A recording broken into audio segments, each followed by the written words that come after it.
संभल सांसद जिया रहमान बर्क के अवैध मकान का ये पूरा मामला, बड़ी खबर। जहां सांसद बर्क के अवैध मकान केस में आज सुनवाई होने वाली है। अवैध मकान केस में कार्रवाई तय हो सकती है। संभल के एसडीएम कोर्ट में सुनवाई होनी है। हिंसा मामले में भी आज बयान दर्ज कराए जाएंगे। एसपी सांसद न्यायिक आयोग के सामने बयान दर्ज कराएंगे। तो सांसद बर्क की मुश्किलें लगातार बढ़ती जा रही है, चूंकि एक तरफ जहां हिंसा को लेकर अब खुलासा किया गया है। बता दें कि सांसद बर्क के ऊपर आरोप लगा है कि उन्होंने ही लोगों को बुलाया था और कहा था सर्वे नहीं होने देना। लेकिन दूसरी तरफ बता दें कि अवैध मकान का ये जो पूरा मामला है उसे लेकर कोर्ट में आज सुनवाई का दिन है। कार्रवाई भी यहां पर तय हो सकती है। और ये जो पूरा मामला है अवैध मकान को लेकर, वो दरअसल उनके खिलाफ तब से है जब वो विधायक हुआ करते थे। तो अब इस पूरे मामले को लेकर सुनवाई होने वाली है। बता दें कि हिंसा मामले को लेकर उनके बयान भी दर्ज कराए जाएंगे। तो बड़ी खबर आपको बता दें, संभल के एसडीएम कोर्ट में आज सुनवाई होगी। अवैध मकान केस में कार्रवाई भी तय हो सकती है। संभल के एसडीएम कोर्ट में सुनवाई होने वाली है। हिंसा मामले में भी आज उनके बयान दर्ज कराए जाएंगे। एसपी सांसद न्यायिक आयोग के सामने अपने बयान दर्ज कराएंगे। चूंकि सदर जफर अली की ओर से ये कबूल किया गया है कि सांसद बर्क ने कहा था कि सर्वे मत होने देना और भीड़ को जुटाने का खुलासा भी यहां पर मस्जिद के सदर जफर अली की ओर से ये कबूला गया है। तो ये बड़ी खबर आपको बता दें, दो अलग अलग मामले हैं और दोनों में ही लगातार सांसद बर्क की मुश्किलें बढ़ रही है।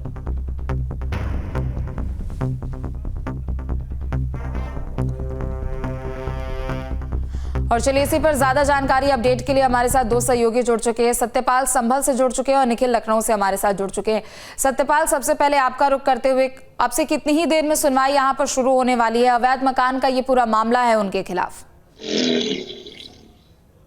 मैं बता दूं कि आज जो संभल एसडीएम कोर्ट में संभल के सपा सांसद जिया रहमान बर्क है, उनके अवैध मकान को लेकर आज सुनवाई होनी है। आज तो इसको लेकर के पहले कई बार जो सपा सांसद के अधिवक्ता है उनके द्वारा कई बार समय मांगा गया था और कई बार एसडीएम की तरफ से उन्हें समय दिया गया था और अपील की गई थी कि हमें कुछ साक्ष्य रखने को लेकर के इस तरीका से अधिवक्ता ने समय मांगा था। और आज जो सुनवाई होनी, जो अवैध निर्माण को लेकर, अवैध मकान को लेकर के संभल सपा सांसद के लेकर, तो आज देखने वाली बात होगी कि समय और दिया जाता है या कोई कार्रवाई और की जाती है। लेकिन माना जा रहा है कि कई बार समय देने के बाद, कई बार नोटिस देने के बाद तो आज कोई कार्रवाई हो सकती है, क्योंकि लगातार जो संभल के सपा सांसद जिया रहमान बर्क के अधिवक्ता है वो लगातार एसडीएम से अपील करने के बाद समय मांगते रहे। अगर कोई साक्ष्य इकट्ठा नहीं कर पाते तो उनके खिलाफ जो अवैध मकान को लेकर के कोई बड़ी कार्रवाई हो सकती है। तो इसी को लेकर के संभल एसडीएम कोर्ट न्यायालय में आज सुनवाई होनी है और इसी को लेकर के बताया जा रहा है कि जो संभल के सपा सांसद जिया रहमान बर्क है, उनकी मुश्किलें थमने का नाम नहीं ले रही है। ठीक है निखिल, आपका रुख करते हुए, चूंकि देखिए सांसद बर्क की मुश्किलें अब कम होने का नाम नहीं ले रही है। पहले ही उनको हिंसा के मामले में नंबर 1 आरोपी बनाया गया था। अवैध मकान का मामला है, जब से वो विधायक थे तब से उनके खिलाफ कार्रवाई की जा रही है। लेकिन दूसरी तरफ जो सदर जफर अली की ओर से बड़ा कबूलनामा किया गया है कि सांसद ने ही कहा था कि सर्वे मत होने देना। अब इस पूरे मामले को लेकर कार्रवाई तो होगी, लेकिन अब राजनीति भी चरम पर होने वाली है।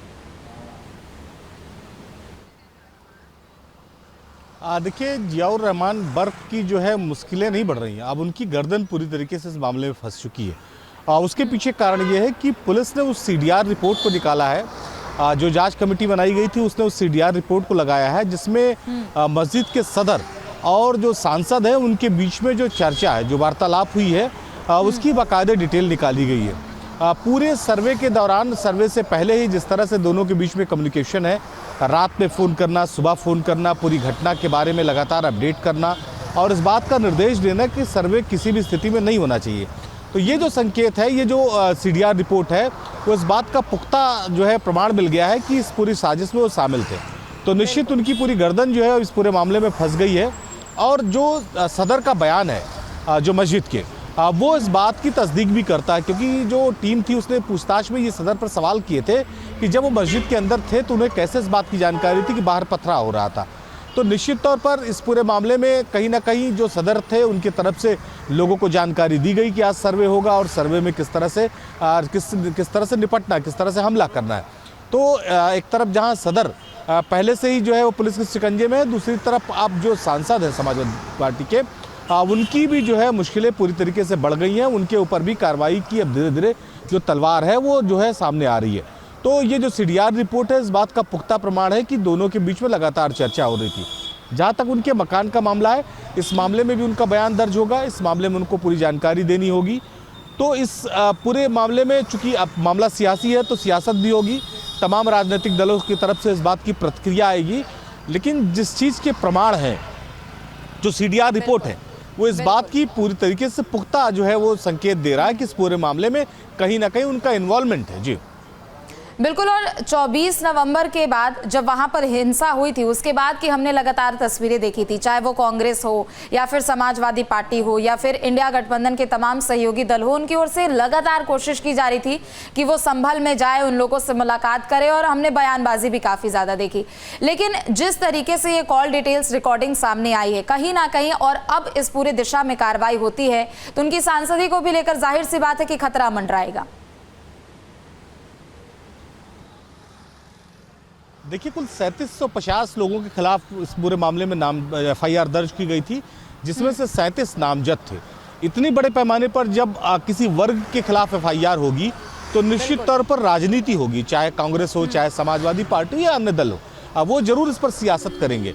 लेकिन मामला इतनी बड़ी हिंसा से जुड़ा हुआ था, जिस तरह से संभल में कुछ ही घंटों में उपद्रव शुरू हुआ, तो ऐसे में पुलिस ने एक स्ट्रेटजी बनाकर काम किया कि इस पूरे मामले में किसी भी स्थिति में एक्शन लेना है।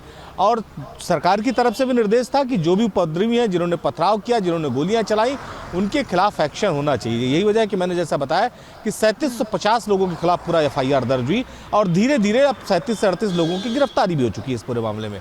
जहाँ तक सांसद की बात है, जब चूंकि सांसद का नाम आएगा तो तमाम राजनीतिक दल इस पूरे मामले में सियासत करेंगे।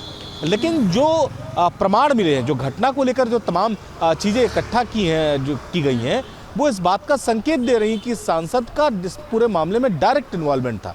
तो लिहाजा सियासत अलग बात है, लेकिन कार्रवाई से कोई अब रोक नहीं सकता। जी बिल्कुल। और चूंकि दावे भी वो कर रहे थे कि मैं उस वक्त क्षेत्र में मौजूद भी नहीं था और मेरे खिलाफ यहाँ पर FIR करके मुझे नंबर 1 आरोपी बनाया गया। सत्यपाल, आपका रुख करते हुए, 24 नवंबर की तस्वीरें सबने देखी, किस तरीके से हिंसा वहां पर होती है, पुलिस कर्मियों के ऊपर भी पथराव किया जाता है, उनको घायल कर दिया जाता है। लेकिन 24 नवंबर के बाद की जो गतिविधियां हम देखें, अवैध मकान को लेकर अगर देखें तो सांसद बर्क का कहना था कि अब हमारे खिलाफ ये कार्रवाई की जा रही है। बिजली चोरी का भी मामला सामने आया था, उसमें भी लंबा चौड़ा अच्छा खासा उनके खिलाफ जुर्माना भी लगाया गया था। तो कहीं ना कहीं वो इसे पूरे बरगलाने की कोशिश कर रहे थे। लेकिन अब जो प्रमाण निकलकर सामने आया है उसको कोई झुठला नहीं सकता।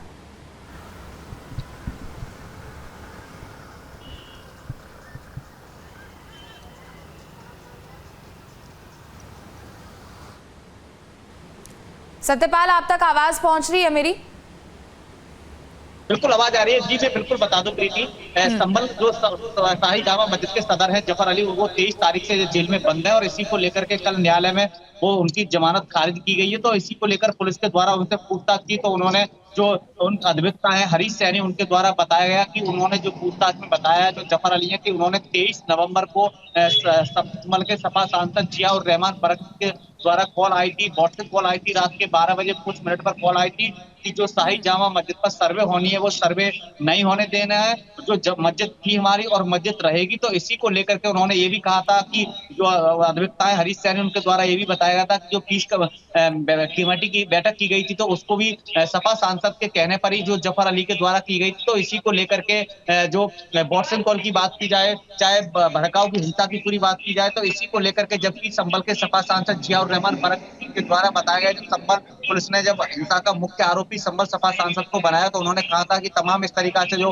राजनीतिक दल था वो कह रहा था कि जो सपा सांसद है वो बेंगलोर में मुस्लिम कमेटी की बैठक में है। तो इसको लेकर के जो कॉल डिटेल निकाली गई है, पूछताछ की गई है, तो जफर अली के द्वारा जब पूछताछ की गई पुलिस के द्वारा उनसे, तो उन्होंने जो अभियुक्ता है हरीश सैनी, उनके द्वारा पूरी जानकारी दी गई है। उनके द्वारा कहा गया है कि जो पत्थरबाजी और जो हिंसा भड़काने का काम था वो पूरा जफर अली ने बताया कि इस तरीका से तुम्हें सर्वे नहीं होने देना, सर्वे को रोकना है, ये हमारी मस्जिद निश्चित तौर पर। और जितनी भी पूछताछ यहाँ पर की गई है उसमें कहीं ना कहीं जो भी तथ्य निकलकर सामने आए हैं उसे लेकर अब कार्रवाई की जानी है। बहरहाल लेकिन कोर्ट में एक मामला है, उसके अलावा भी हिंसा मामले को भी लेकर अब कार्रवाई की जानी। बहुत शुक्रिया आप दोनों लोगों का तमाम जानकारियों के लिए।